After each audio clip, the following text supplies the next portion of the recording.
আমাদের যে মেইন ইচ্ছাটা ছিল আগে ইলেকশনটা হয়ে যাক, কমিটিটা হয়ে যাক, তারপর তাদের কাছে 2টা বছর সময় থাকবে, এর মধ্যে সবকিছু যেরকম সিস্টেম্যাটিকভাবে করে ফেলা যায়। তো আশা করি এখন পর্যন্ত খুব ভালো লাগছে। রানিং ক্রিকেটারদের এই সংগঠনে আসাটাকে আপনি কিভাবে দেখছেন? মানে রানিং ক্রিকেটাররা থাকলে এই সংগঠনটার আসলে কতটা অ্যাডভান্টেজটা পায়? দেখেন, আমার কাছে মনে হয় যে ধরেন এই কোয়াবের 95% কাজ কিন্তু রানিং ক্রিকেটারদেরকে নিয়ে। বিকজ ধরেন কেউ যদি পেমেন্টের কোনো ইস্যু হয়, কোনো প্লেয়ারের যদি ফ্যাসিলিটিসের ইস্যু হয়, এটাগুলো কিন্তু হবে কারেন্ট ক্রিকেটারদেরকে নিয়ে। তো কারেন্ট ক্রিকেটারদের মধ্যে যদি দাঁড়ায় তাহলে এটা সবচেয়ে ভালো, বিকজ ওরা সুযোগ সুবিধা কি হচ্ছে, কি কষ্ট পাচ্ছে, তারা এটা তাদের চেয়ে ভালো কেউ বুঝতে পারবে না। এক্স ক্রিকেটার অবশ্যই ইকুয়ালি ইম্পর্টেন্ট, যারা আগে ক্রিকেট খেলে, যারা আগে কারেন্ট ক্রিকেটার্সদেরকে নিয়ে। সো ওদের ওদের মাঝখান থেকে যদি প্রেসিডেন্ট হয় বা কমিটি হয়, আমি এটাকে খুবই ভালোভাবে দেখি। ভাই, একটা প্রশ্ন ছিল এরকম যে তামিম ইকবাল কেন এই ইয়াতে কবে আসলেন কিনা, এই এক্সপ্লেইনটা আপনার কাছ থেকে আসলে? আই এম শিওর এটা রিজন আপনারাও জানেন আমি কি কারণে আসি নাই।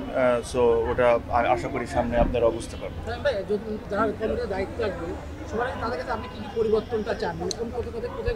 আমার তো মনে হয় আল্লাহ ওদের যেরকম কোনো কাজই না থাকুক, যদি ক্রিকেট বোর্ড প্লেয়ারদেরকে লুক আফটার করে, তাদের টাকা পয়সা সব কিছুর দিক থেকে যদি লুক আফটার করে, তো তাদের তো কোনো কাজ করার উচিত না। বিকজ কী নিয়ে কমপ্লেন করবে? সো আমার মনে হয় যে ওদের চেয়ে বেশি ক্রিকেট বোর্ডের দায়িত্ব যে ওদেরকে সব ধরনের ফ্যাসিলিটিস দেওয়া হোক, যেটা ওদের রাইটস আর যেটার জন্য ওরা মানে যোগ্য। সো এই জিনিসগুলো যদি ক্রিকেট বোর্ড সব কিছু ঠিকভাবে করে, কোয়াবের তো কোনো কিছু কমপ্লেনই করা থাকবে না। আমি আশা করবো যে আমাদের কোয়াবের তরফ থেকে কোনো কমপ্লেনই যাবে না, এটাই আশা করি। Thank you.